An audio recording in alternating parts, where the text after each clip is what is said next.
Datapwat meron akong ilang bagay na laban sa iyo sapagkat meron kariyang ilang hawak sa pagtuturo ni Balaam na siyang nagturo kay Balak na maglagay ng katitisuran sa harapan ng mga anak ni Israel upang magsikain ng mga bagay na inihain sa mga Diyos-Diyosan at makiapid. So yung kay Balaam, yung kwento nito sa Book of Numbers, si Balaam, isa siyang hentil na propeta.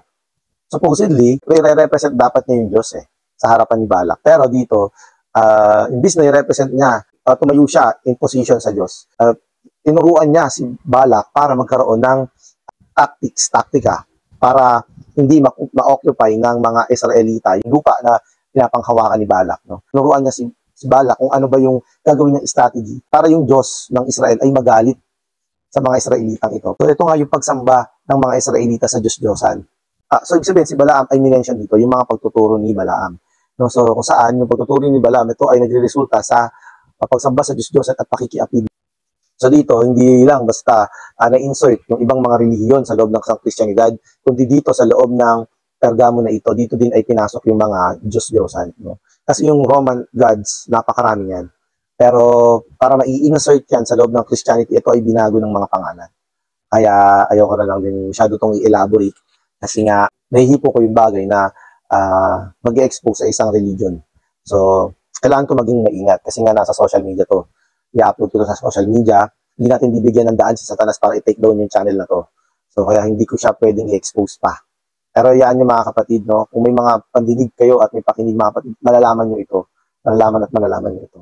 So, dahil nga itong panahon na ito ni Constantine at siya isang emperor ng Roman Empire, no? Ipinasok din niya yung mga Diyos dito. At ito ay nagsanhi para yung mga Kristiyano ay magkaroon din ng pagsamba sa mga Diyos-Diyosan nila. Pero, di pansin ng mga Kristiyano ng panahon na yun na ang sinasamba na pala nila ay Diyos-Diyosan. Kasi nga, sila ay naukupahan ng sistema ng Kristyanidad. Christianism na nga ito. Naging Christianism na siya. So, napakadali na lang para ipasok yung mga pagsasamba. So, ito si Balaam, ito ay isang propetang hentil. Ito ay nagsanhi para yung Diyos ay magalit. Siya yung utak para magalit yung Diyos sa mga Israelita. Ito ay supposedly ang church, itong Pergamo na to. Supposedly siya yung church. Pero yung Diyos ay galit sa kanya sa Pergamo na ito. Yung Diyos ay namumuhi dito sa Pergamo na ito. Dahil nga, nandito yung pagtuturo ni Balaam. Kung saan, yung mga Kristiyano ay sinasanhi para sumamba sa mga Diyos-Diyosan. No, so, itong Pergamo na ito ay na-convert sa isang religion talaga, na may sistema. Isang fixed na religion na umiiral hanggang sa panahon na ito, mga kapatid. Ito yung Thyatira. Nagkaroon lang to ng evolution. Mula sa Pergamo, naging ang-Thyatira siya. Kaya gayon din naman na mayroon akong ilan na humahawak sa pagtuturo ng mga Nicolaita. Yung mga makasasardoteng paglilingkod, no, na hindi na-penetrate ang mga church in Efeso, pero dito sa church in Pergamo, ito ay na-introduce at ito ay in-exercise. No? Kaya nandito na ulit yung mga Nicolaita. Kaya yung ito ay napunta sa Thyatira, mga kapatid, ito talaga yung naging foundation ng kanilang pagtuturo. So totally, naging relihiyon talaga yung pagiging Kristiyano. So sa totohanan, mga kapatid, isa lang ang relihiyon sa mata ng Panginoon. Ito ay ang Judaism. Yung pagiging Kristiyano, mga kapatid, hindi siya relihiyon. No? Ito ang church. Ito yung bayan. Ito yung katawan ng Panginoon. So, kaya hindi siya relihiyon. Kasi ay hindi okupado ng kahit na anong sistema ng tao. Kasi yung relihiyon, ito ay sistema ng tao para umugnay sa Diyos. Sistema to ng tao eh. Pero yung church, mga kapatid, ito ay sistema ng Diyos. Ito yung tinayo ng Diyos para sa Kanya. No? Ito ay hiwalay sa sanlibutan. Samantalang yung religion, ito ay sistema ng tao sa loob ng sanlibutang ito para sila ay umugnay sa Diyos. No? Ito ay relihiyon. Ito ay isang patay na ugnayan sa Diyos. No? Para lang silang may patay na telepono tapos pinipilit nilang tumawag sa Diyos. No? So, sila ay gumagawa ayon sa kanilang sistema. Ito ay isang relihiyon. So dito, sa mata ng Panginoon, ang relihiyon lang na may mga sistema ay ang Judaism.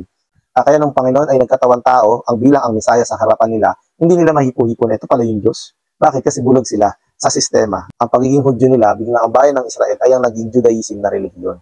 Kung saan ito ay may patay na pagkakita sa mga bagay ng Diyos. Ito ay may patay na ugnayan sa Diyos. Kaya sa mata ng Panginoon, supposedly ito yung kanyang bayan, ito yung kanyang mga tagapaglingkod, pero ito ay naging ang Judaism. Ang Judaism ay isang relihiyon sa kanya.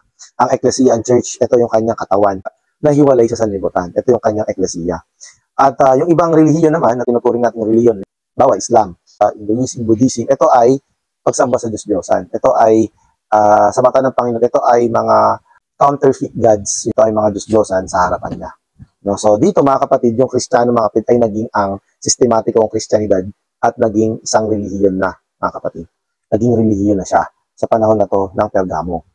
Kaya dito nagkaroon na ng Nicolaita mga kapatid. Na merong mga hierarchy, nagkaroon ng sistema yung tao dito, nagkaroon na ng mga leaders, yung mga religion na yan, pinayunan nila yung sarili nilang religion, nilagyan na nila ng pangalan. Kaya lahat ng tao, pag pinanganak ng unang panahon, ikaw ay automatically makakabilang sa relihiyon na yan. No, yung mga may pakinig ay makakinig. Dahil ang babanggitin ko na sa Thyatira ay isang relihiyon, mga kapatid.